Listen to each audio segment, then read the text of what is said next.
Bonjour peuple congolais, papa, maman, onyokwami pona kozwa visa, agence de voyage Smart Consulting et pour Nabino. Oza na posa obima na ba pays lokola Canada, États-Unis, ba pays nyonso ba état Schengen, Turquie na ba pays lolenge na lolenge na $500 Smart Consulting et saleli bino assistance et visa. Ba bourse peut être disponible pour na bana nyonso baza na posa okokende kotanga libanda pour na pays ya Tunisie, Chypre et Biélorussie. Oza na posa ya kozwa biso toza esika ya kobunga te okomi na rond-point Willery na avenue Louvungi 165 l'immeuble Kazam na premier niveau. Toza wana oza na posa ya kozwa ba information na nzela ya telefone. Oza na posa ozwa biso na nzela ya telefone obengi biso na 081 144 38 91 soit obengi numéro mosusu 081 32 62 203. Smart Consulting avec $500 on peut voyager partout dans le monde. Merci. Bote na bino nyonso esika bozwami lundi 12 juillet 2021. Mbote na bino congolais de père et de mère, mbote na bino congolais d'un seul côté, mbote na bino bandeko nyonso bamoite Congo ekozala terre des opportunités pour la bango to pesi bino mbote. Semaine mobimba mboke lati mokuya tokolata pili poete ayembaka Kinshasa telema ongenge na mwinda ya Kristu bisoto lobata Kinshasa gumba maolela cardinal Laurent Mosengo Pasinya oyatika kibiso mokolo ya lobi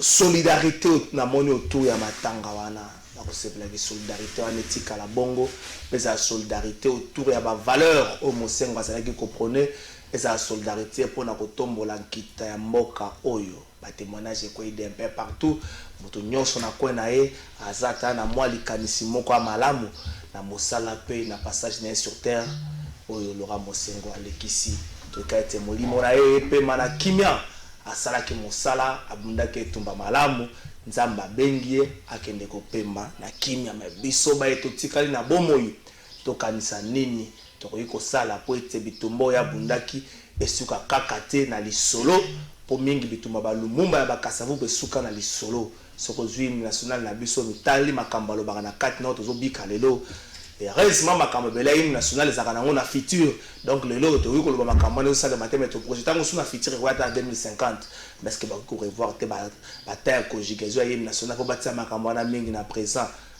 Nous peuplerons ton sol, nous assurerons ta grandeur. Kaka to kendeka na fiti, to kendaka na fiti. Serment de liberté, to kendaka na fiti, to kendaka na fiti. Est-ce que to ko baningana? Lundi à lelo Kinshasa la muki na difficulté à transport. Problème mususu à transport ezali papier oyo. Papier oyo bakomi mpa coupé. Taxe stationnement, taxi, date. Lokola oyo ezali le 10 juillet 2021, 8h06 conducteur Fabrice ndenge bakomi ngana nazo inviter lo moko te Fabrice plaque 2480 BK bar 01 parking du Pen agent Mbweni Mbwanga montant 500 francs.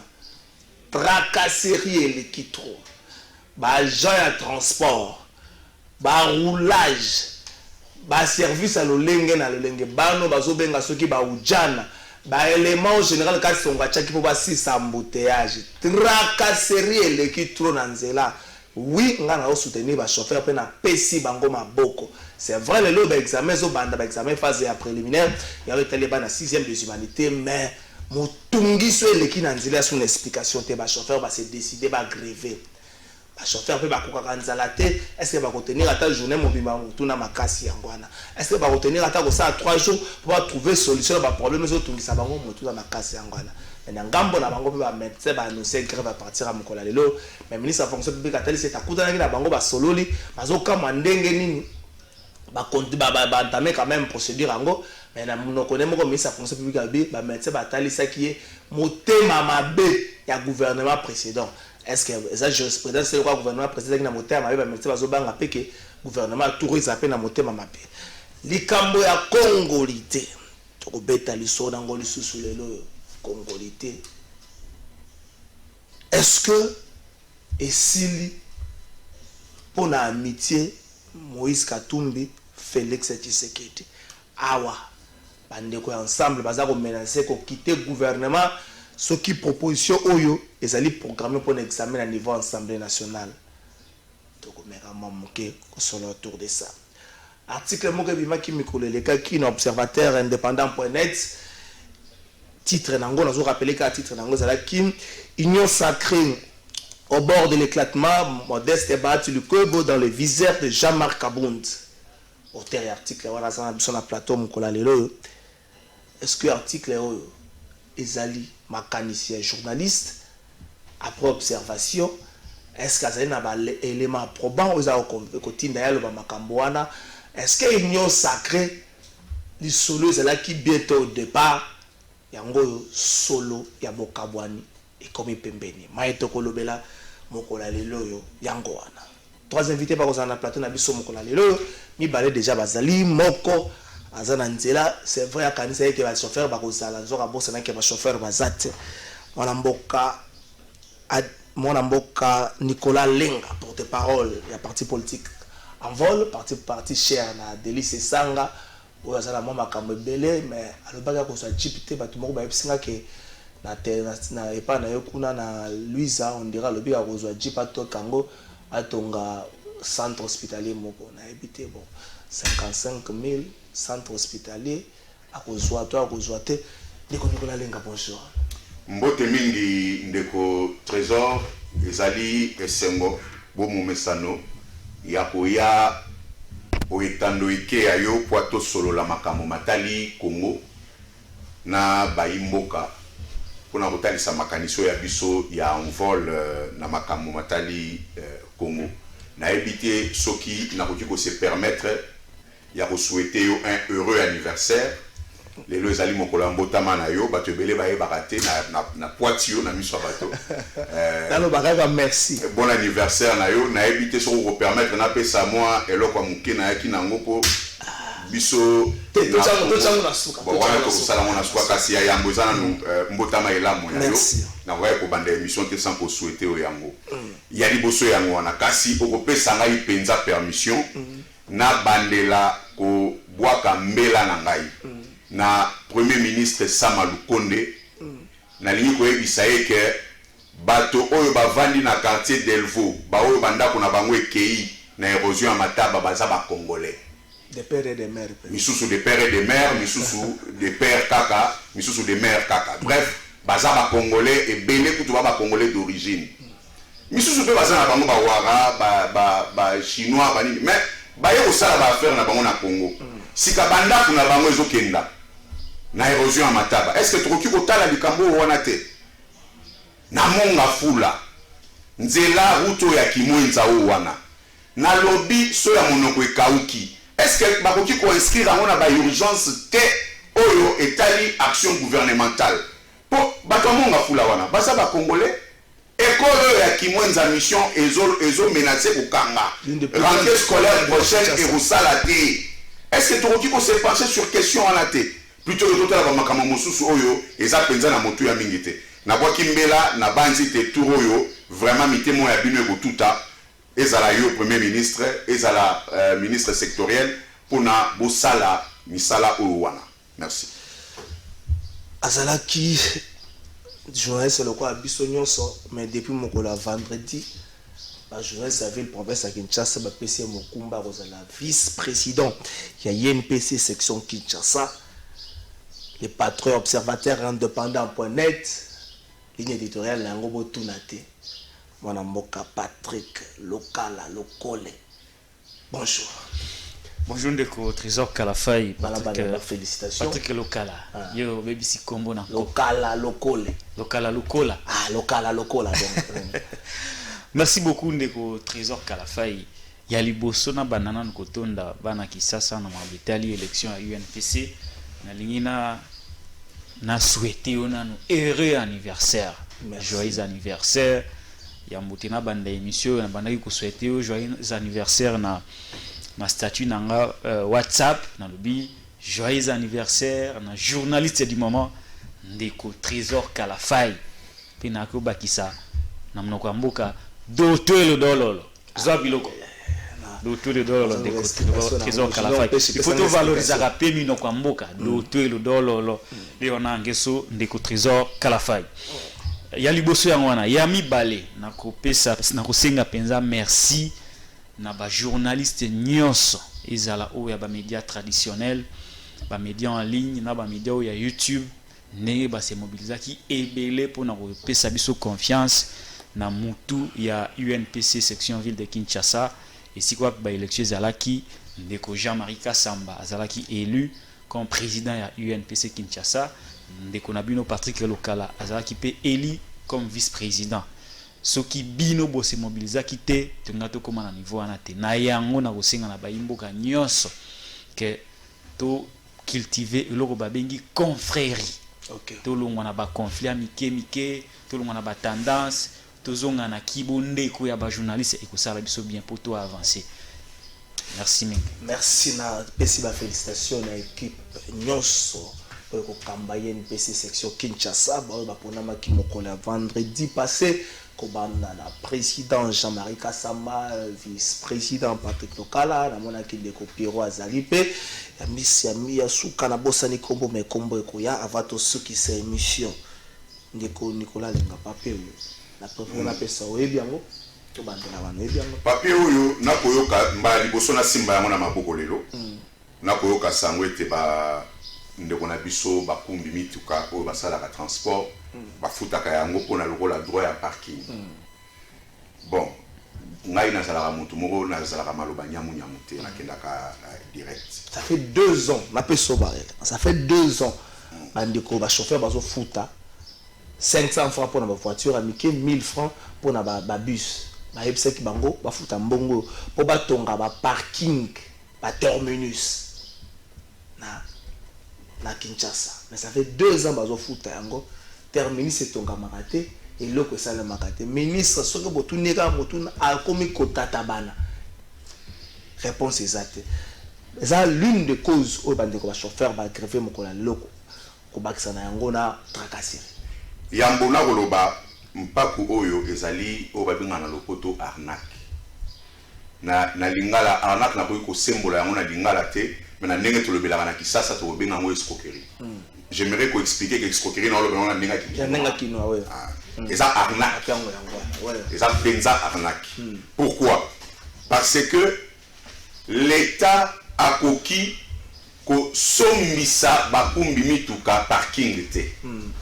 L'État est sengeli à la parking bongo ba usager ya parking wana ba futaka pona entretien nango ya liboso yango ya mibale ba futaka 500 000 francs par jour en plus sur base de quelle étude? Est-ce que bakumbi mituka bavandaki ensemble na ministre ya transport ya ville à Kinshasa to na gouverneur pour ba solo l'ensemble ba ça l'évaluation pour ya koyeba mutu ya wana ezo convenir? Question à mibale parce que question à misato ya mutu ya makasi ça fait 2 ans bafutaka mpako wana ata demi parking etongami te liboso banda kopesa eloko to futi okei leo ne bakomi kopesa mwa biloko bakopesa boye eza mpona koretracer. C'est une bonne chose.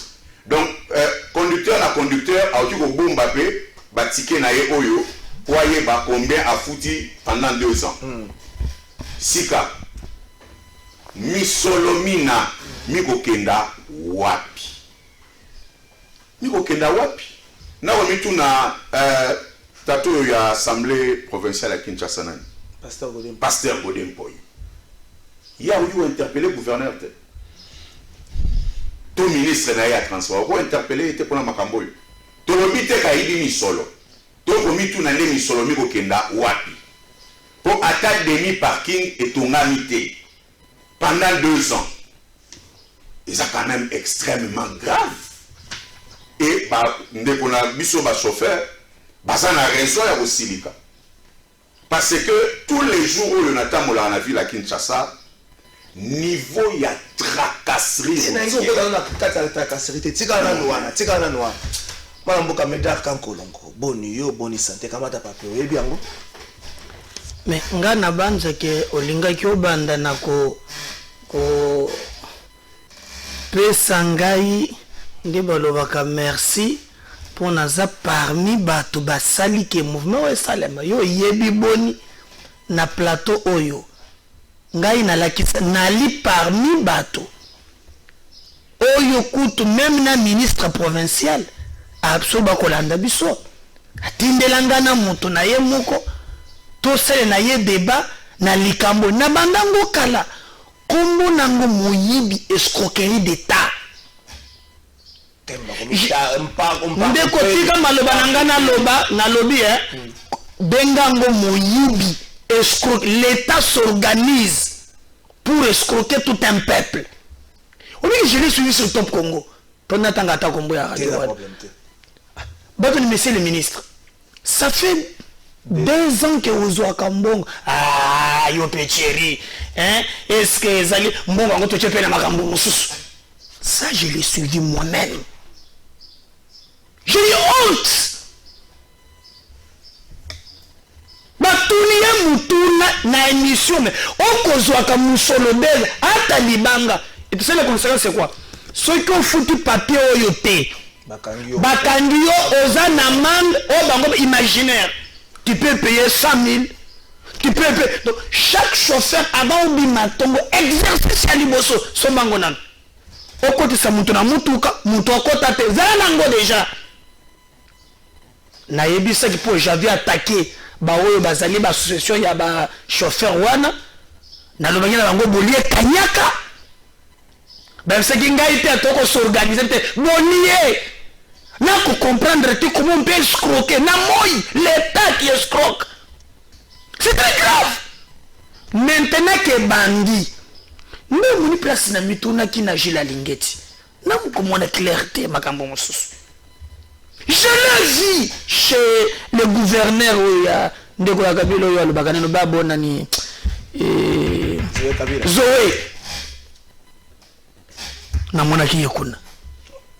Je l'ai vu na Richard Mouyej. Na Lualaba. Mais awa esiri je fa fandeli. Édition ezao. Bako sa samboka. Na moyi ya komomba mate. Na komona bangota. Zela.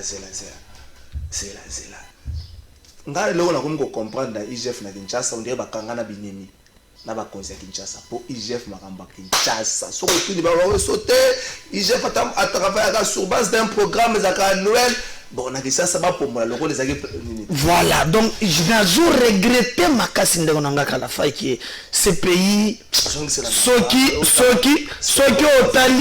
otali yango tu te poses la question nana pesi battu pour courage hein. Il s'arrange le droit de nous escroquer. C'est là. Tout ce qu'on a pas trop de difficulté là. On Patrick local on a fait. Pas même pas coupé. Merci beaucoup Ndeko Trésor Kalafai. Eza likambo moko boye eza etozana problème makasi na kati ya mboka na biso eloko babengi planification. Oyebi ba na bamboka mususu même au Afrique. Bafuti sakana bango ba parking parce que ba parking ezali parce que tant ba ko tonga banzela ou ba ko réalité banzela l'état s'arrangera pour créer des parkings. C'est comme ça que na bafuti saka pour amortissement na entretien ya banzela mais bino awa bo sala banzela bo monite ba parking eza ya kokate c'est-à-dire qu'il y a un besoin. Il y a que ça là parking na kati ya mboka. Il faut que ça la nini, il faut que planifier. La planification et il y a tout un nombre d'éléments au ekotaka en jeu pour que le projet ekendeti na suka. To limite ça là parking, misolo eko uta wapi. En principe, misolo ya kotonga ba parking il fallait pas euta na ba bénéficiaire ya parking. Avant batongango. L'État congolais ou Azali représenté par le gouvernement provincial de la ville de province de Kinshasa a là qui a ça le projet de construction de parking.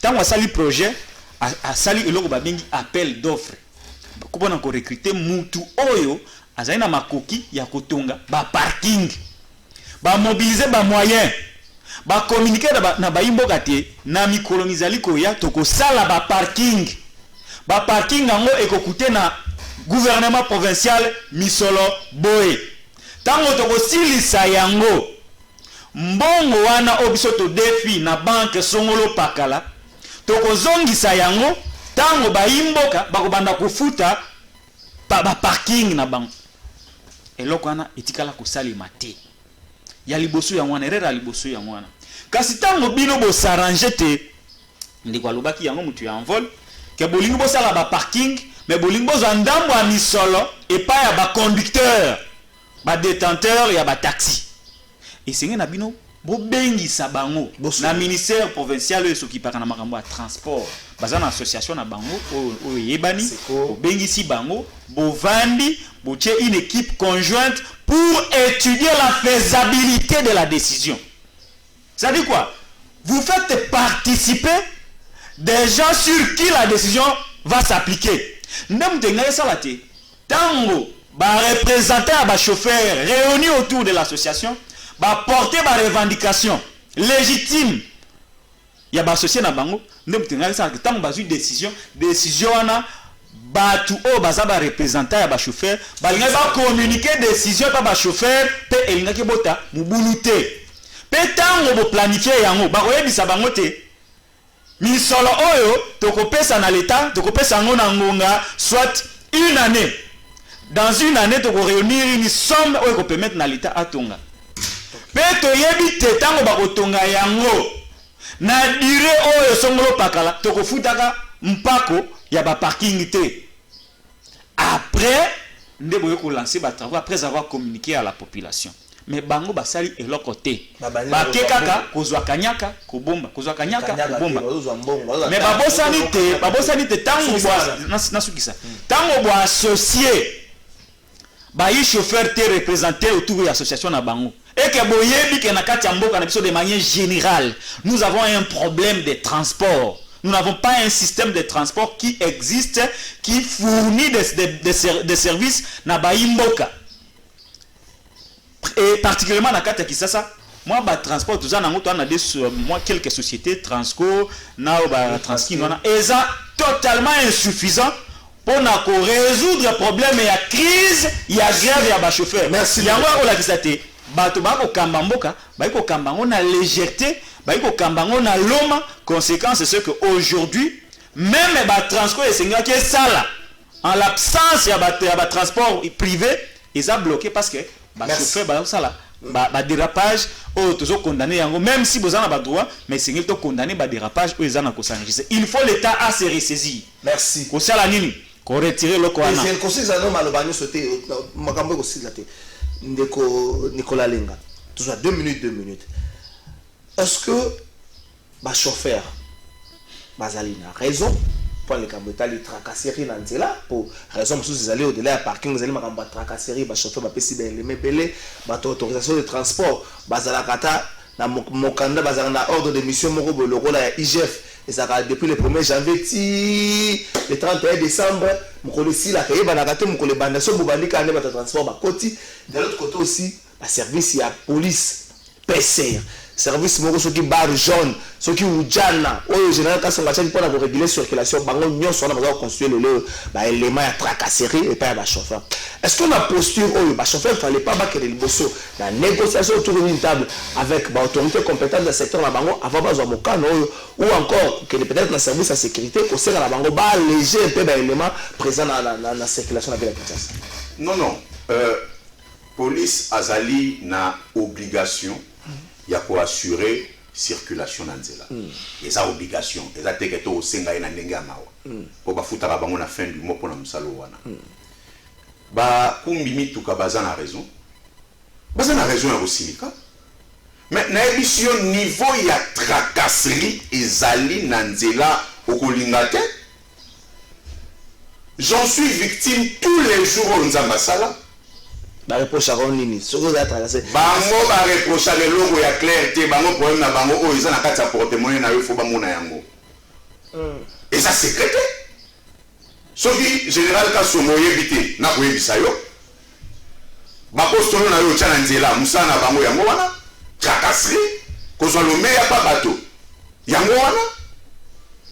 Ngana kosenga boye. Mon général, na maïmatali ba contravention, hein? Na lingi bossa et la biso répertoire moko et la vulgariser. Ba pesa ba médaille to sali campagne et ça la penza ba to banso ba yeba. Soki moto azana phare cassé par exemple à refuta 500 francs. Soki a bossa ni ko tia clignotant ko futa 1000 francs. Likamosongolo pakala brûler feu rouge à refuta autant. Comme ça nous savons à quoi s'en tenir.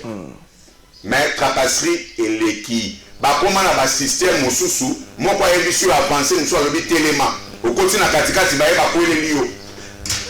Et ça makamuto au monde en général Kasongo na kolobana yo pour que on en prétexte plus l'ignorance. Ba tonayo na nzela na ba oyo chaki atiko wana. Ba bandi mosala 1-2 semaines ezaki bien. Bango pe ba komi la loi ba wa bani na mosusu. Donc c'est vraiment beau tenir compte de la revendication.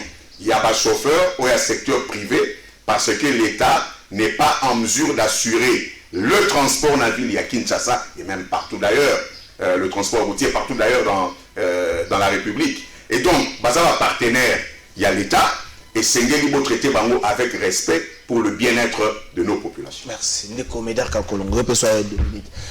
Problème dans le secteur, peut-être les chauffeurs ne sont pas aussi organisés, ne font pas face, surtout les chauffeurs qui évoluent dans le privé.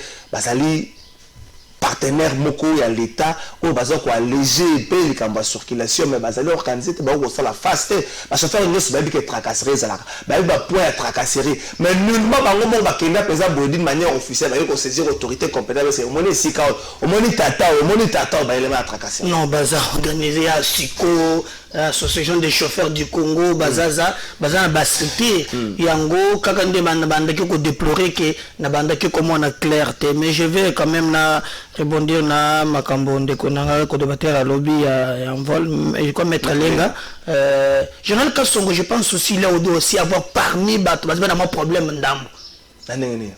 Pour mon unité ya sigatier na nzela bato bataka vers one. Ba sema mtu achaki bango. Bangunde bakumina mubulu koleka même na PCR. Il a bande vers one. Il a créé unité wana mbona ni kota unde ba pesa ngaba informo ko il paraît ce qui ndengeni mabota sur machine ba nazala ba ilema nyonso te. Hein? Mais unité wana bakisi ya vers one. Ndemba l'équipe tracasserie koleka na PCR. Mais ça que le bosote. Et ça que le bosote ba unité à vers one. Oh, Bavero, Bangonde, Bakosala Biomananzela. Et général Kasongo, selon mes informations, il y a un touché Bango. C'est à vous de Kazaki informé. Donc, il ne faut pas tout le monde il y a personne qui pour PC au moins enseigner, recycler, formation, Makabonzela. Nous, on va faire one. Tous les policiers besoin d'un appareil, à la TV, à la Biminanzela. Ce que je disais, et là, pour tout le monde, pour lui, il a habité, il y a un yaka, il y a un coup de télémadon. Bon, nous, maintenant, on va manger là. Donc, le général Asunga, nous sommes à bateau, il y a vers one. Bangonde, bazam, tombisi, à Rosaganate. Ceux qui ont, par exemple, un rond-point où il est ri. C'est bon, rond-point où il est ri, pesant à moi, problème à forme, mais il va au côté là, pour le là. Zosukoyo, Ezape, na direction, moko, il y a transport, bureau, moko, il y a bateau en transport, bazawan. Bateau, l'attaque 40.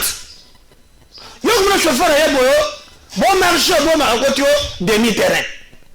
Il a besoin de demi-terrain. Quand c'est toi c'est qui apprécie le mouton, tu as bureau. Et ce système organisé na bandeli yango escroquerie d'État. Ndeko, ngana kei nazamu muke na mwa domaine na mwandambo. Na kei ba koteka moni numéro ba auto ola oyo. Na tindi bato ba kei kuna ba futi mbongo. Même vignette. J'ai dit ça c'est pas un pays. Ne lui pas trouver ça comme oui l'angaï ba preuve de paiement que ozope sambongo bagangyo photo ba tena WhatsApp.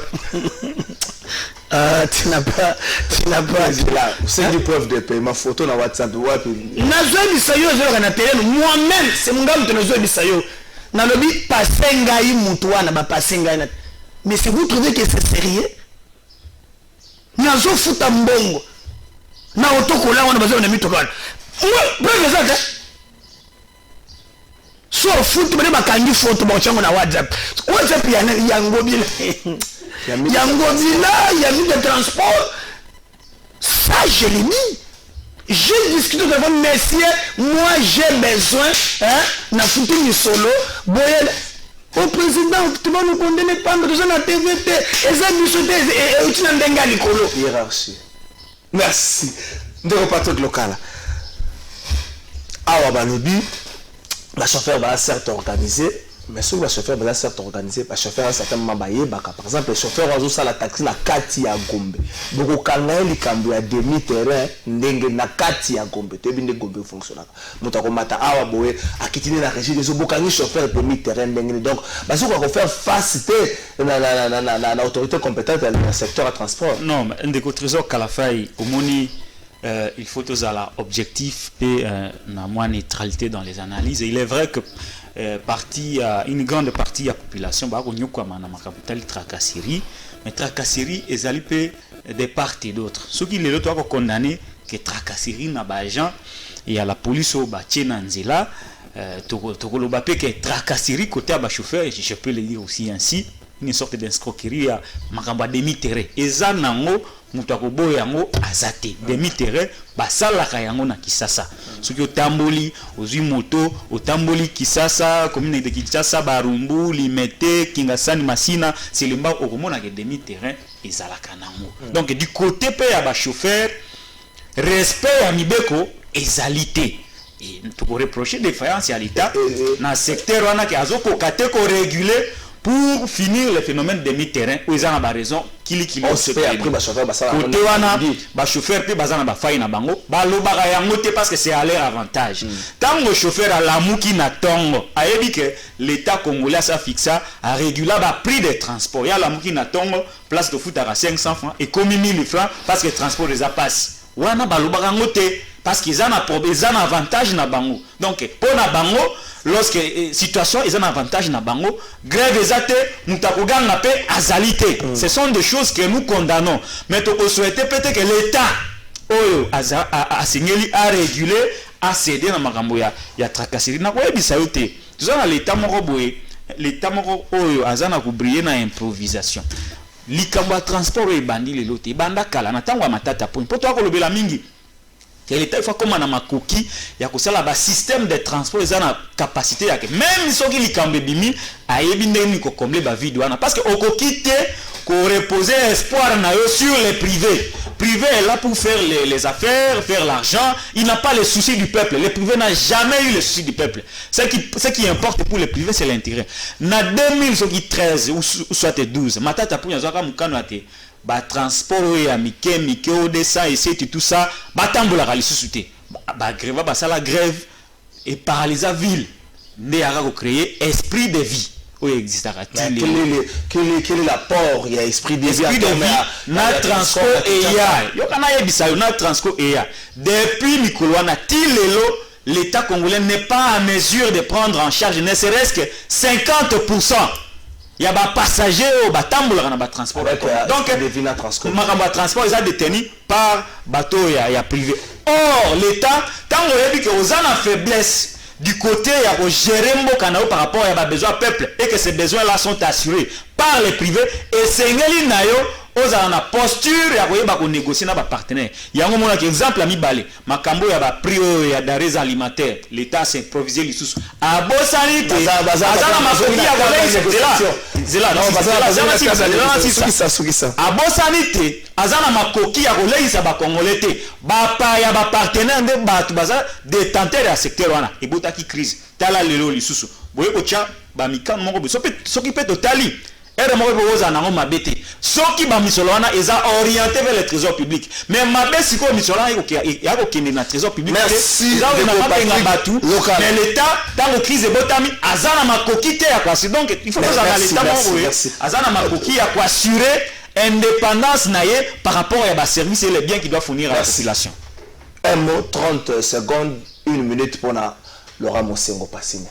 Bon, mais j'allais aussi dire Nande ko makambo Patrick Alobia ou Obiki na mboka lokola bamboka eza na mboka moko te oyo ko régler likambo ya transport na babis na on bamboka net Kinshasa oyo je refais mettre ba ferroviaire ça là ouais nazo ata l'état memi 1 million et que ça pratiquement impossible yango to le but gouverner faut que na vision leadership comme ba ko kamba mais malchance pour nous omoni ngobila ko kunda bara nyons sobe bimika kawa na itaga no nyons okundi oya na uleri akundi je voulais que vision ata moko ezate or ceux qui me pas très moko atelemi na kingasal et na ba masina ba petroko et zibato na vitesse aboki na gare centrale à cause au délai de 1000 personnes azui donc barter nyonso na seka ki ye mukolo mosoye na tebe o na utina melezi na kotia ba témoin na de na moningo biloko akosa ana vision ata moko te o tia ba témoin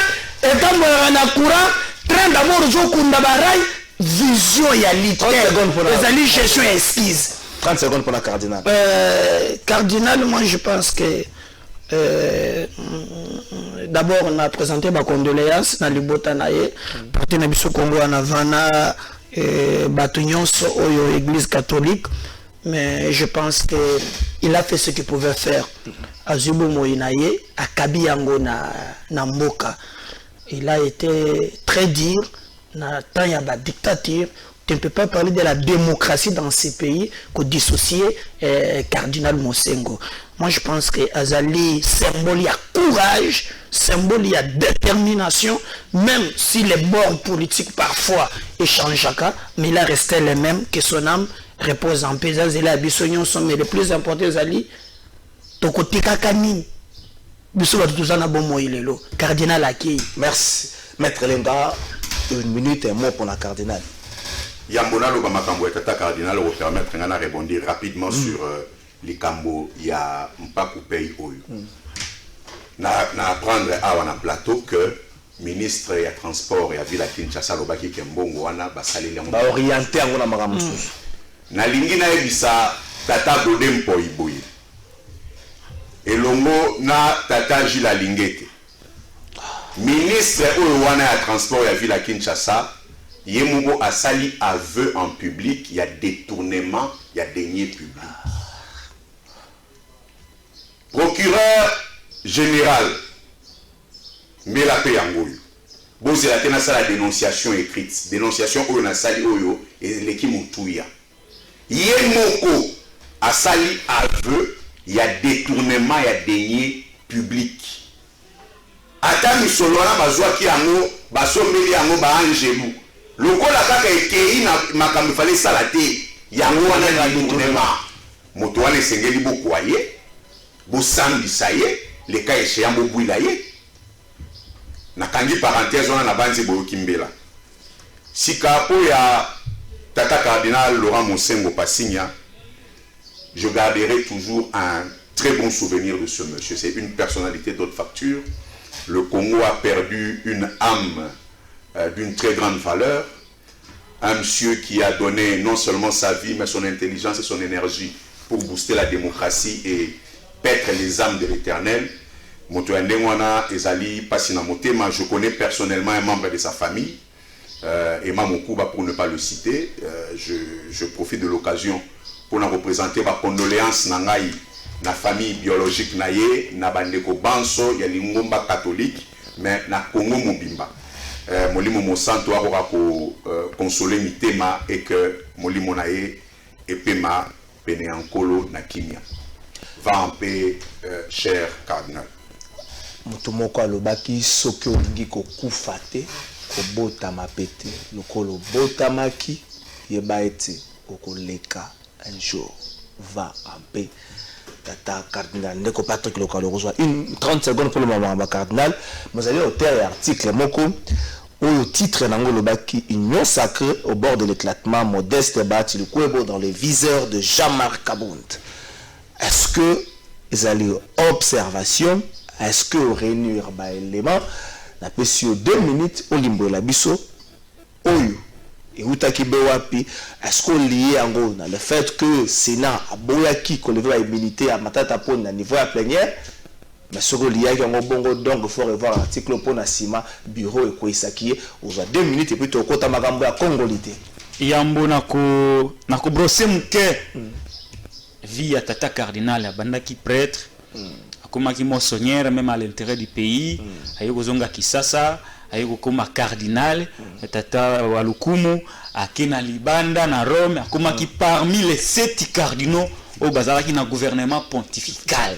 C'était une fierté pour le Congo ya kozalana un ministre au niveau du gouvernement pontifical et à Vatican. C'est une fierté. Nakati Mboka, il a participé à la construction de la démocratie. Il est resté dans l'histoire. Il a fait la célèbre phrase où Tikala que les médiocres dégagent. Zalaki les glao ya sonaki pour na makambo ya régime où il est kaki. Azabatu o lokola Lumumba lokola Simon Kimbangu Kipanvita Kasavubu Laurent Désiré Kabila au bakoti na mémoire collective. Donc c'est aza icône munene nakati Mboka na biso. Na représenter ba condoléances na famille nae pe na ba catholique nyonso nanga moko pe elongo nakangi parenthèse na lombango moko wa ba journaliste ya biso ya observateur indépendant.net asalaki article nae sur union sacrée au bord de l'éclatement ba fait oya présentaki eza oyo oyebite na mikuleleka ki basalaki réquisitoire yutaki pas procureur na makobitali détournement des deniers publics na projet ya parc agro-industriel de Bukangalonzo au Basitaki de Konabiso Matata Ponyo Mapon. Le procureur a salaga réquisitoire naye pour na kosenga te Sénat apesa ye autorise pas apesa ye ndingisa ya kolandela Matata Ponyo Mapon. Mais quelques jours avant ba sénateur ba statuer sur la question tata mokonza ikolo yambaka ba sénateur pe asenga kana bangote basala obstruction na justice te. Naza koloba yango bien. Si kotango ba sénateur ba zongi na kati ya plénière ba statuer sur le cas ya Matata Ponyo. La plénière a rejeté réquisitoire ya procureur général près la cour constitutionnelle. Donc l'obstruction la justice. La plénière va statuer sur les réquisitoires ya procureur na makamutali lever des immunités ya Matata Ponyo. Bayoka ki ya liboso bayoki Matata Ponyo. Ba sénateur bayoki Matata Ponyo. Bayoki procureur mutu na mutu a présenté ba fait naie. Plénière souveraine à huis clos a décidé rejet ya réquisitoire ya procureur. Tout le monde a présence ya Jean-Marc Kaboun na kati ya salle député national, vice-président ya bureau de l'Assemblée nationale. Mayaki ko participer na plénière à lever des immunités. Pour na bayi union sacrée.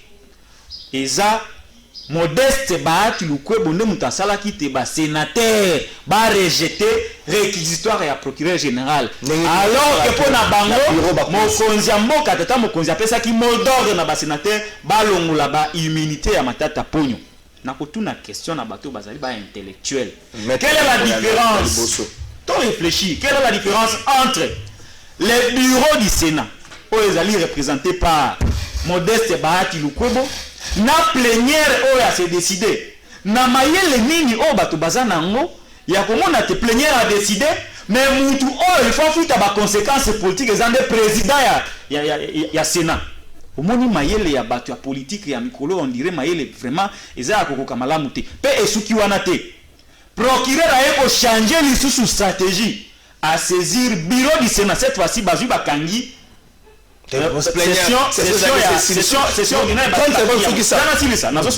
session ordinaire basi bakangi yango pour ordre du jour et c'est silaki procureur a sali sous réquisitoire ya sika contre Matata Ponyo na dossier zaérianisation ba komeli bureau les mêmes bureaux ba kofunda te bango ne baboyaki atika Matata turoyo ba pesi Matata na maboko ya l'état sikawa responsabilité ya Modeste Bahati Lukwebo ezali wapi pe confia ko botama ya leadership ba évoquer ngo na kati article pona jamais kabunda il faut yende akamba union sacrée ako mona ko Modeste Bahati Lukwebo aza sala ye ombrage na yango senge ko longola ye po ya liboso yango wana po ya mibale bisana po ya mibale il y a une dynamique dangereuse o ezana ko salema na ba office na pouvoir ya ko éliminer ba challenger sérieux Vital Kamerhe asiake Katumbi azana situation congolité sika ekomi Matata Ponyo après Matata Ponyo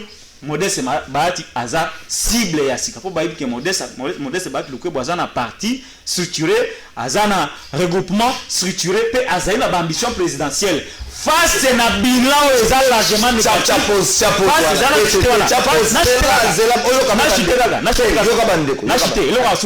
Face na bilan eza largement négatif. Stratégie ya Sikabayi pouvoir bazu eza kolongola ba challenger sérieux nyonso batie bango libanda pona ko baliser chemin na Félix Tshisekedi na 2020. Merci. Eza stratégie mabe merci. Maître Lenga, est-ce que l'Union sacrée de l'Union souffre problème ya leadership?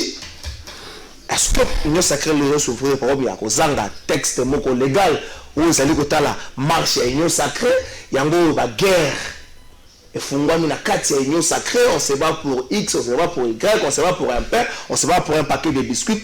Est-ce que l'union sacrée est une longue vie quand on a makamuni sur ça avant de côté congolais? Bon, déjà, il faut voir qu'en politique, les alliances se font et se défont. Voilà, c'est un problème. Et les petites guerres de leadership, c'est de bonnes guerres en politique. C'est de bonnes guerres. Après, Makambouya, article Yandeko, que Kabound a tiré sur Bahati, bon, c'est une réflexion scientifique. Je ne veux pas émettre un avis là-dessus. Non, moi je me fais tout seulement sacré. Ouais, seulement j'aimerais dire que le bureau s'est réuni de plein droit. Session ordinaire et Kanamaki, il y avait une question, il fallait bien que le bureau se réunisse quant à ce. Et de ce point de vue, le bureau n'a violé aucune loi. Et il faudrait aussi préciser que la levée des immunités du sénateur Matata, c'est pour une autre question que de Bukangalonzo. La zaïrénisation. C'est pour un autre dossier et c'est normal que, après que le bureau ait siégé et entendu M. Matata et son avocat, évidemment après avoir entendu les réquisitoires du procureur général, bah, lever option, il y a relevé l'immunité. Après, les spéculations ou les analyses politiques, voilà, il appartenir à réfléchir lui par lui. Maintenant, la durée de l'union sacrée. Est-ce qu'il faut des textes? Non. Moi, je pense que l'union sacrée est une idée, est une vision, est un courant. J'aimerais ici dire, dans le plateau où je regarde les téléspectateurs dans les yeux, pour dire que, dans l'esprit de bien, parmi les géniteurs de l'union sacrée, c'est ça,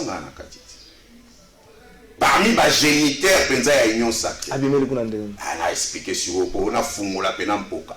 On a dit que, dans la G13, les amis, obtenir un large consensus dans la classe politique, dans la société civile et même dans la population autour des grandes réformes, les électorales et les institutionnelles. Mais il y a bien déjà des réformes. Oui, on a ce qu'ils allaient, il y a PCID, Bazu idée on a fait, quand on a commission de l'union sacrée, ils ont bien tout CPI parce que l'idée à beaucoup de bongo politique, maintenant, le problème, c'est que dans l'application de ces idées, le rendu n'est pas exactement celui que l'initiateur de l'idée aurait voulu. On ne fait pas ce que le maître a voulu.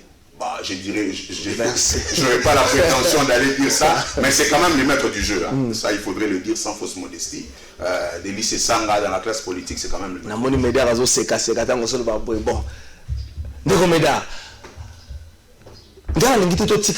contenu et article. Est-ce que la Union sacrée se pose un problème de leadership? Bon, je vais aller rapidement pour Olianga sous minute. Na Kolanda mettre Lengate parce que je crois que il y a boire à manger sur ces sangs là to fongo la boîte ou anote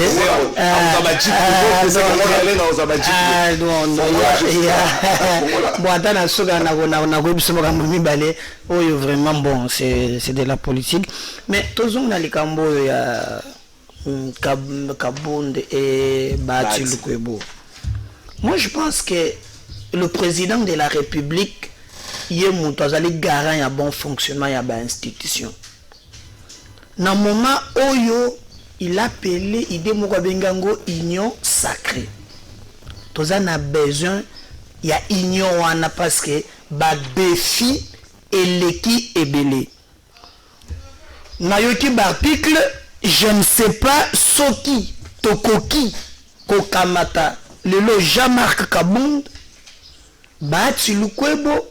Est-ce que ils ont un avantage nini bati aza un avantage il y a qu'au parcourir il y a parcours classe politique oyo moto ebiango lokola bati na yebite a participer na nyonso bamo ya ba turbulence politique bamoma do ayebi ba joueur na ba jeune aye kala mingi te avant FCC et panzana awo basala ki na bando ka FCC non na ensemble babanda ki ko créer ba problème et je pense même si Kabila zalelo ceux qui akanisaka ani ba nemi ba kosaki ye lelo bazate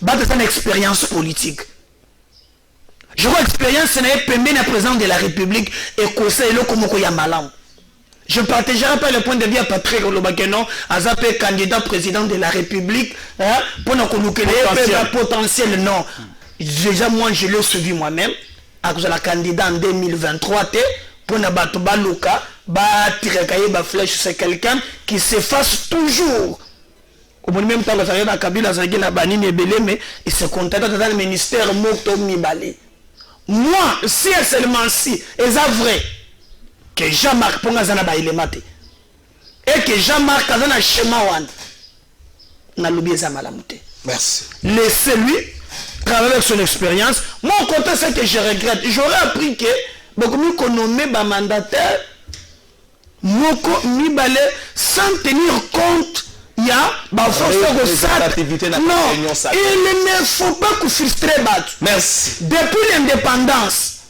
et pas ici que parti politique de mon côté, regroupement politique de mon côté, à lui c'est la quoi vous gagnez ma pondage. Les enjeux à venir. Mais par exemple, caméra, la Suisse.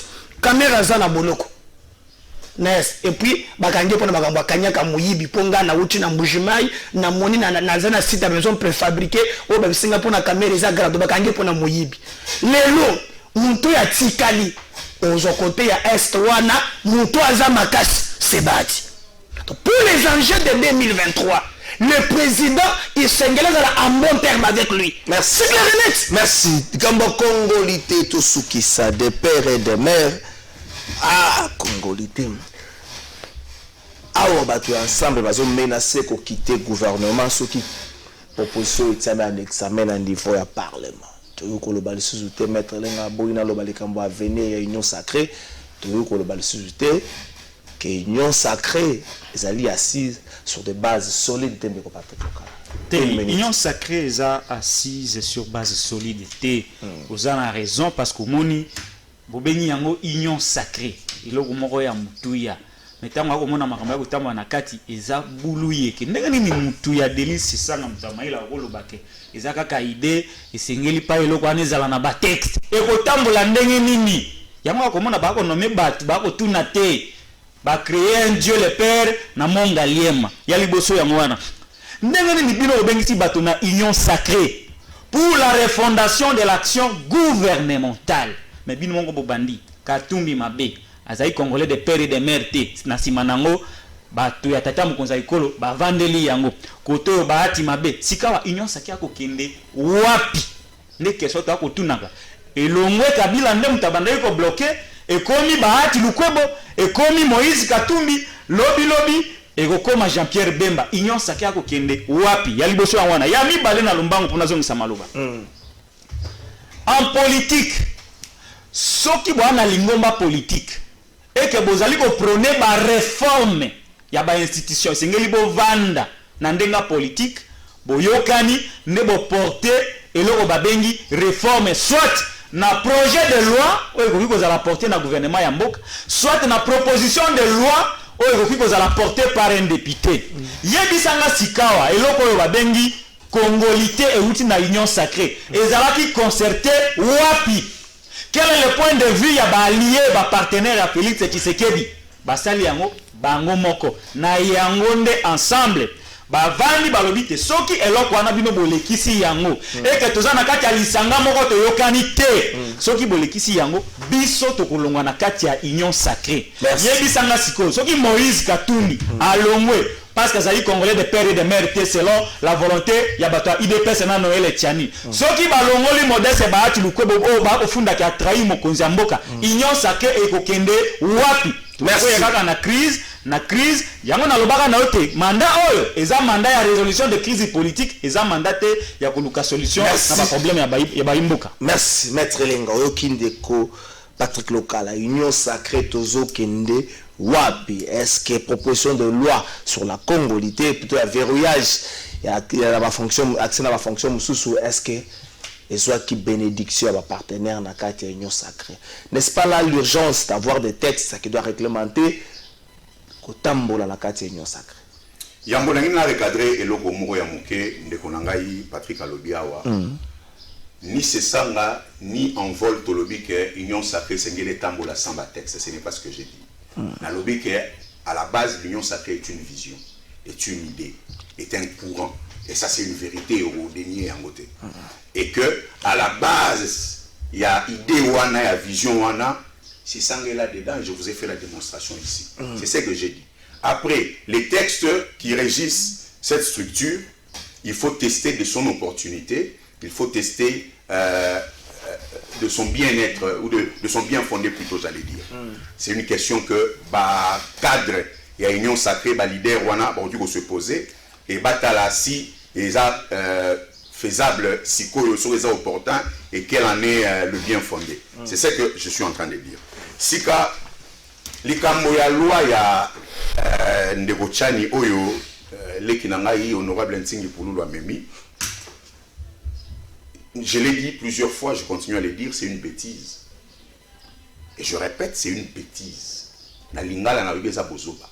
Pour la nini bozoba. Voilà. Et si comme nous na bonya et ba mo sombi kinyama kanise tambola mala. Eza bozoba. Oyebi constitution na biso et si et fixa la question de la congolité. Et ça là distingue entre congolais d'origine na congolais par acquisition. Qui est le congolais d'origine? C'est celui qui est né de père ou de mère congolais. C'est clair, la constitution l'a déjà réglée. D'autant qu'aux ongles la lisusu masolo anate. Sika, aye alobi, il y a une proposition pour que moto il faut à la candidat, il faut à l'année de père et de mère congolais. Batuni e ponani. Ote pona soka zalinga mbomo ya pays mususu, akozala pe na moté mekabwana entre deux pays, ceux qui va pays wana eza en conflit, tant muso odi ko opter pona ba intérêt ya pays wana. Na bandeli eza sous bêtise. Pona nini bêtise. Na lobi Kasavu wazaki des pères et des mères congolais. Na ebita. Lumumba des pères et des mères congolais. Mobutu ça a 32 ans de pères et des mères congolais. Monsieur Laurent Désiré Kabila, des pères et des mères congolais. Joseph Kabila, des pères et des mères congolais.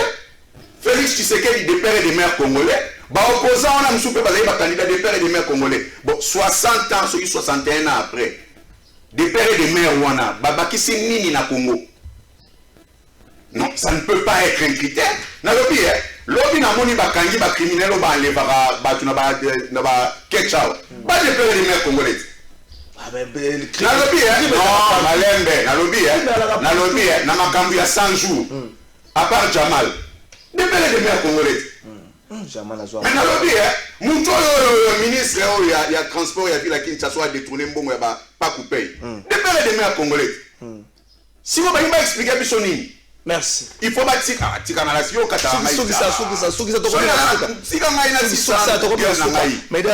arrêter ces bêtises-là. C'est des bêtises, et ça vous oba. Ok? Et ça vous oba. Puis une loi ne peut pas être impersonnelle. Et il ne peut pas être personnelle. La loi doit être impersonnelle. La loi ne peut pas être discriminatoire. La loi ne peut pas être liberticide. Et puis, on a aucun mois. Les qui n'ont pas eu Pululu, on a un peu maïlé. Comment vous voyez la Namakambou? Honorable Ntingi Pululu. Oh. Donc, si vous êtes honorable, monsieur le député Ntingi Pululu. Pourquoi? Non,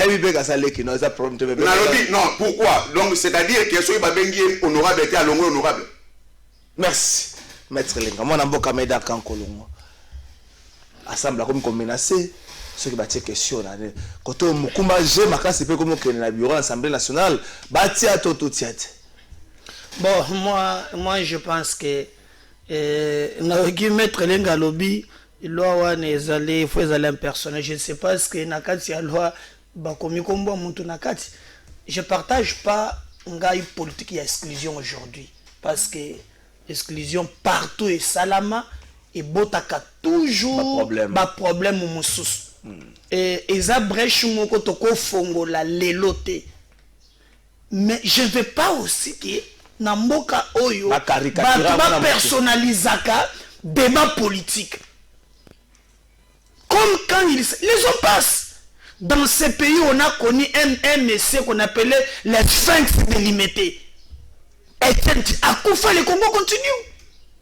On ne peut réduire Mboka pour le même Moko, hein, de tout le monde s'agiter, y était, ma personne, non. Ngai nazalité, ba memaka ba loi lelo, ba problème eza ebele na mboka. Oye koki koya, et je ne sais pas, on m'apprend ici que non, ils ont visé Moutou. Comme j'apprends qu'ils ont visé Moutou, donc basa la balo ils ont visé Batouté, basa la balo ils ont pour l'intérêt général. Pourtant na yo ki tiani, alobi alongoli batu ba congolais te, alobi kakake ba fonction wana selon lui. Alors, ils ont des propositions, il y a loi, tout comme les causes à l'inscrit dans le calendrier. Tout comme on a débat, combien de bateaux n'a pas par exemple proposition il y a loi il y a il y a qui il y a le Tundula il y a Seni après ça on depuis kala ti mabunda fandelango et ça na ta mboso mais on va qu'on vende lango mais c'est ça mais je comprends merci alors je comprends pas aujourd'hui tout hein c'est non ezali malamuté et puis na tuna motuna mususu mais bato baza de côté wana hein oza par exemple oza na papa na Cameroun maman congolais pour yo kende pe na Cameroun te pour oza de côté côté on est pas faible merci de côté merci ngana za balongola mutu te mais na sengeka le côté on baza de bato baza ba de côté hein c'est tout comme on ne peut pas na Cameroun. Quand on a Tchad, on a Bujumbura. Pour ça, des côtés, merci.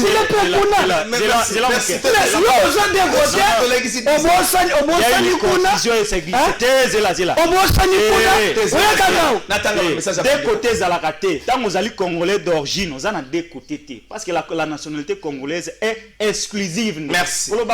Merci. Merci. Natanga déjà, Azana papa, Angolais. La nationalité exclusive. S'il vous plaît. Patrick, s'il vous plaît. Nationalité congolaise est inexclusive, s'il vous plaît. Voilà. Natanga Mokanda Moko. Ah, ça veut dire que IGF. Donc IGF n'est pas contrôlé, ça veut dire que Congolais va contrôler. Message à moi, Mboka, Papi Vangu depuis mon fola, zo contrôler IGF.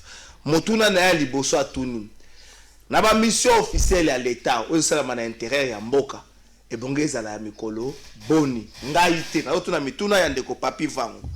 Alors bien quoi na mokanda moko atindelinga ngope ordre de mission numéro 113 bar PR bar IGF bar IG -CS bar J bar Jacques bar Zem na kutanga makamio soate ordre de mission ezali abande quoi IGF donc inspection générale de finances l'inspecteur général chef de service objet de mission procéder à tini bango na loi laba pe na okatanga durée de mission 60 jours ndeko Papi Vangu atuni na batu nyos bosaka na ba entreprise publique. Est-ce que mission officielle ya bato yo bakosala mosolo ya trésor public na kati ya mboka kaka na intérêt ya mboka bongeza la mikolo boni po IGF asali ordre de mission moko atiti na bato apesi bango mission ya 60 jours ngaite message na ngate bolimbo la pona biso na boyilobi bato so baloba o toyebaki te o IGF boye o IGF boye ndenge pas au contrôler bato pe bazo contrôler. Merci na Maurice Gigando abakisa biso 5 minutes. Merci Nandeko Médard, merci Nandeko mais balobi na belle personne na yo na merci Nandeko Patrick, merci na kulutu ngai Nicolas Lenga nazo kanga maso benga ka député jeune frère eza malamu to benga député émission esili ndeko ndani abakisa biso 5 minutes moi liloba na kopesa na kotanga 2-3 personnes peut pas fêter anniversaire na bango lelo moi liloba tout soki na liloba ya suka d'abord na lingaki de façon symbolique na pesa yo masanga oyo pour anniversaire na yo bon na président ça ba détail ebele te na lobi merci botama elamu na pesa ngona Patrick Kitoka simba na Patrick Kitoka za kota na plateau ça nango pour anniversaire na yo kota na yo longola masque kota lokola pe opesinga maloba na kosukisa wana nzamba pambola yo abakisa maele musalo kosala eza kitoko bato bazo ko apprécier na pesi pe joyeux anniversaire na moninga na ngai Bobo Chibos esika azali a fêté malamu mbote mingi na balandi nyoso balandi biso mbala ya sima soki bobengi biso tokoya. Merci. Au nom de l'UNPC Kinshasa, te souhaiter joyeux anniversaire. Merci monsieur le vice-président pasteur Tosuki Sarayo. Merci mingi esengo mingi nzambe abakiselo bambola surtout na mboka na biso oyo ezali pas facile monto telema sala yeloko réussir plein succès kolabakiselo mikolo na carrière na yo après tout bien je crois que koyinda gande balobaka. Merci Ndeko Francis Beya, merci Nayo Patrick Kitoko, Clovis Odinga, Naomi Mbia, Maurice Gigandou, bon anniversaire pe na bandeko nyos babota malelo mukola lokola ngai apoipan, bon anniversaire Nayo, bon anniversaire na Bob Amis, bon anniversaire Nayo, monsieur le coordinateur, les Quinois, bon anniversaire Nayo, bon anniversaire na Joren Moulandou, bon anniversaire Nayo.